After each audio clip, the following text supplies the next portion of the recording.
Hey y'all, welcome back to the garden. So as promised, I am giving you guys the final results of the tomato experiment that I conducted this past season. Just as a recap, this was between two San Marzano tomatoes that I had planted right next to each other. I pruned one of them and then I left one of them unpruned to just kind of go with, what it was supposed to do in nature. And I just want to see what would be the end results for it. And so I kind of have my notes here that I want to share with you guys. So for the unpruned tomato plant, it reached a max height of 43 inches. For the pruned tomato plant, it reached a max height of 38 inches. And I was really kind of surprised by that because I really thought that if I would have pruned the bottom part of the tomato plant, it would have given more energy for it to continue growing taller. But that's not what seemed to have happened this time around, which was pretty interesting fact for me. Um, so also, for the unpruned tomato plant, I harvested 108 tomatoes and they came out to a total of 6,047 grams. And so each tomato averaged about 56 grams per tomato. And as for the pruned tomato, I only harvested 54 tomatoes. Let's see.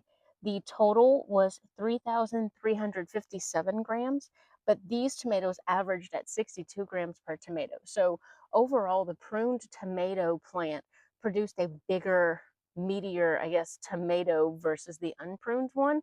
But at the same time, the unpruned one produced more tomatoes than my pruned one, which was something that my mom did say on a previous episode that she was so used to doing the pruning to her plants and because it produces a bigger tomato, and that does seem to hold truth to it. um, so I will tell you guys some of the pros and cons that I've noticed through this season. So on the unpruned tomato plant, obviously a pro was that I did get way more tomatoes, like double the amount of tomatoes by leaving it to do its own thing. The cons to the unpruned, though, was that it was hard to stake up, like because it was just so bushy, it was just so big.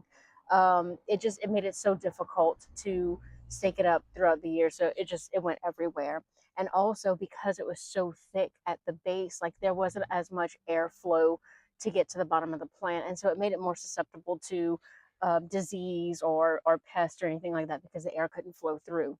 And then as for the pruned one, my pros I've noticed is that the tomatoes were bigger, it's a heavier tomato, which is good. But I personally liked having more tomatoes because the size wasn't that big of a difference. It was only like, was it like not even 10 grams of a difference on average. So taking that into consideration right there, like I feel like the unpruned tomato was the better outcome. Um, let's see, what else did I write? Oh, another pro to the pruned one is that because I did prune the bottom, there was more airflow to the bottom of the plant, which would have prevented, the diseases and the different things that happen because there's no airflow going on down there. But it was also easier to stake up because I did have less. I was able to really get in there and see what was going on and able to stake it up to my stakes to help support it and give it more airflow. Cons to the pruned one, like I said, though, that it was fewer tomatoes this season. And because of what I do with my tomatoes, I like having more rather than bigger tomatoes.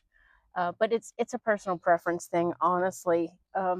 So moving forward, though, I really think that I would kind of do like a combination of the two. I don't think I would prune the entire plant. I think I'd let it to try to get as big as it wants to get, but I'd probably prune like one or two um, stems coming off the sides at the bottom just to kind of allow more airflow to come through and see, if that would make a big difference or not.